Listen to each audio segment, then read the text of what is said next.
On top of Mount Carmel in Israel today, there is an elevated statue of Elijah waving a sword over his head with his foot on one of the dead prophets of Baal. This was the site of one of the greatest showdowns in the history of competition. Is this the definition of success? On a podium, hand raised in victory, with opponents below? This is Men of Valor, Episode 9, Elijah, Success.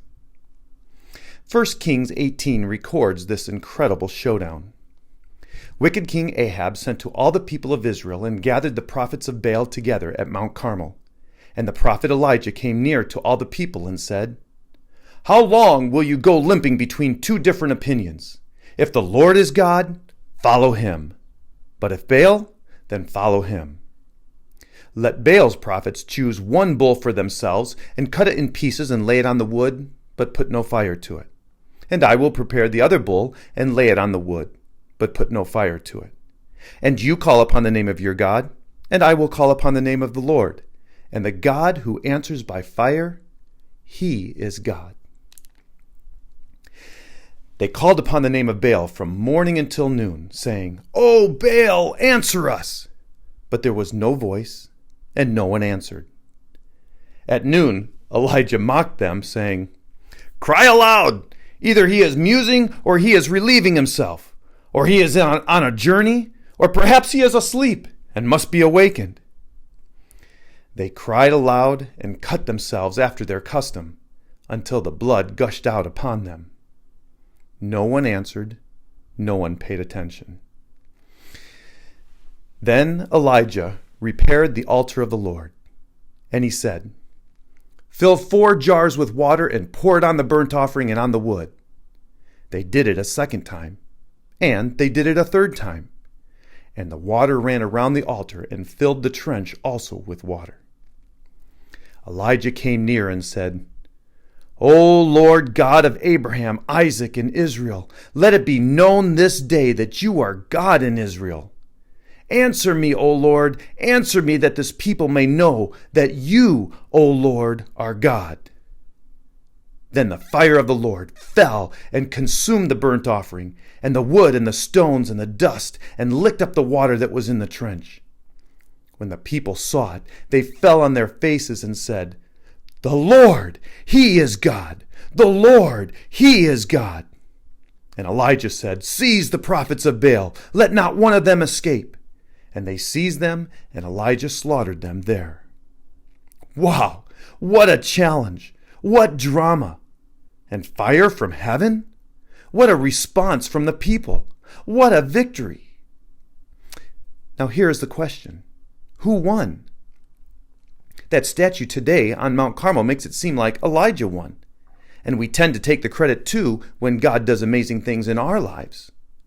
But here is the key. God won. God won. And here simply is the definition of success. God wins. God wins.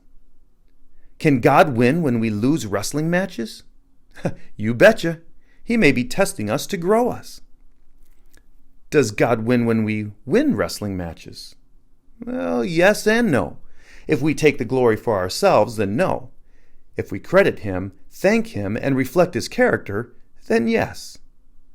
While winning wrestling matches is fine and good and rewarding, it is not the ultimate definition of success.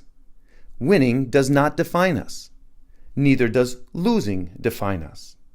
God defines us as individuals made in his image. We were made to reflect him and to be like him, win or lose. We are valuable not because we win at something.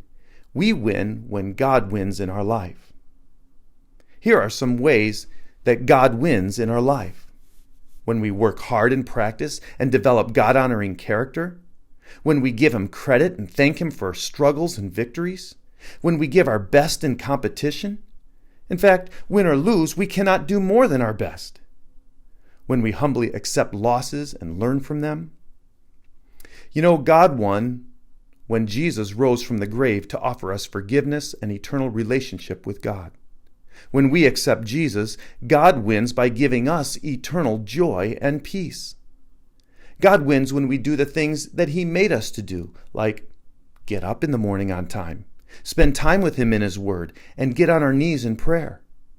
Get to school on time and pay attention and have a learning spirit. When we serve teammates and classmates by listening well, caring for their well-being.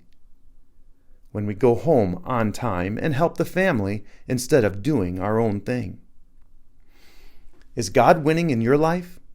Like Elijah challenged, if the Lord is God, follow Him. Don't follow Satan's false gods and idols like self, stuff, and society.